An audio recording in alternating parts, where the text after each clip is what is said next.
Yan, assalamualaikum. Yan po guys. Yan. Alhamdulillah, maganda rin yung pamumuhay nila. Yan po. Noon yung pumunta ko dito, nag-araro pa. Ngayon, okay na siya. Yan po guys.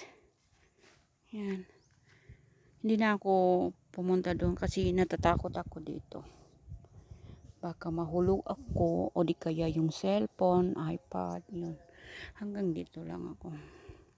Tapos yung kaibigan ni Manap, yan yung nangyari sa palay nila, hindi okay.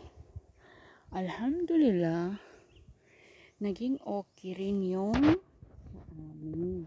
kay Manap. Alhamdulillah. Yan, uuwi na ako. Iiwan ko yan, matanda na yan. Ayaw niya umuwi. Yan. Kawawa naman ito. Diba? Hindi sa amin to. Yan, hanggang dyan lang. Tapos doon sa kabila. Yan. Sige na. Bye-bye. Thank you. Wakagi.